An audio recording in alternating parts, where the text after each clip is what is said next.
You can consider work in so many different ways. As a chore, a passion, a challenge, a headache, a money earner, or a pastime, etc. Generally speaking, economists view work as a market.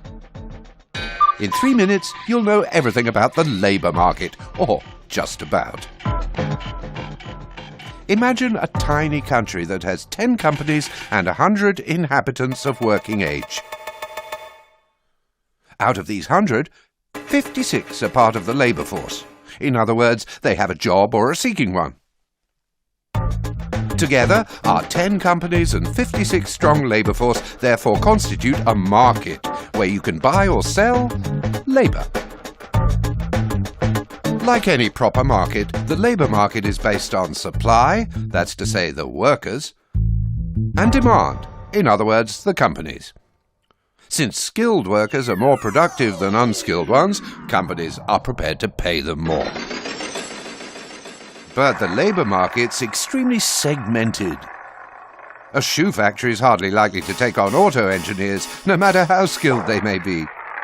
Just like a car plant would never hire an astronaut.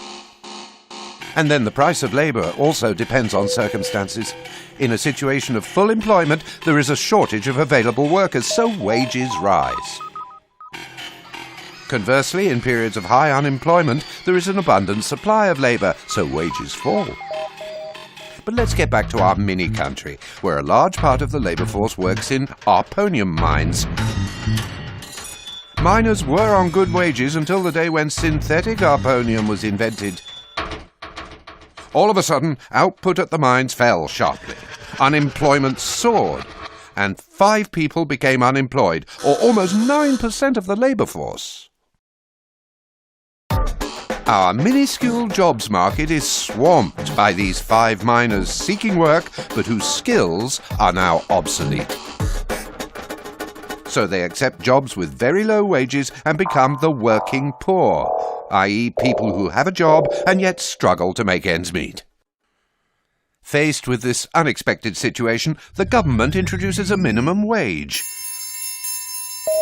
The lowest salaries rise significantly, which helps the poorest to escape the poverty trap. The problem is that this sudden rise in labour costs threatens the competitiveness of businesses. If they want to avoid price rises, they'll have to make cost savings. For instance, by replacing men with machines, or relocating production to places where labour is cheaper.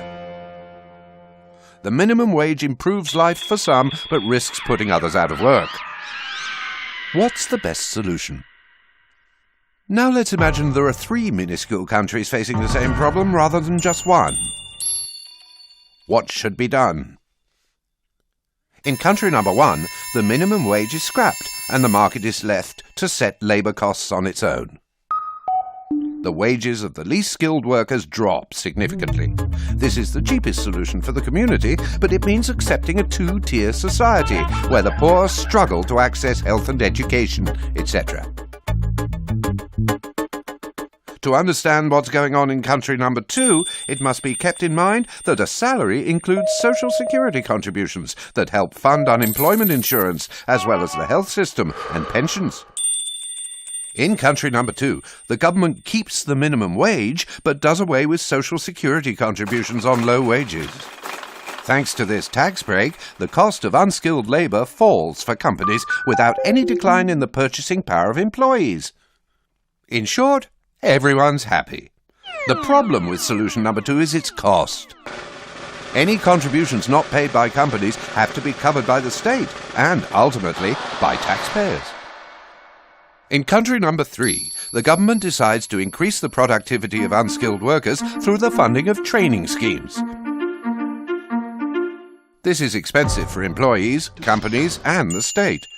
But it allows workers and companies to adapt to the technical developments in their professions. So there you are. Time for a guessing game. Which solution should be chosen? 1, 2, or 3? In the real world, these 3 solutions coexist and have respectively been adopted by the United States, France, and Denmark.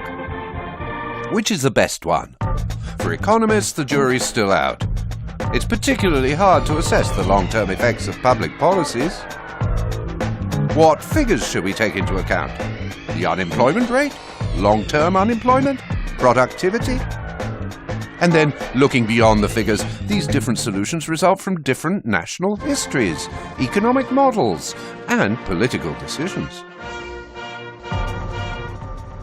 Since it plays a particularly important role for society and individuals, the labour market is not uniform in nature. It varies considerably from one country to the next. Ultimately, it's a kind of market, right, but it's also a lot of other things besides.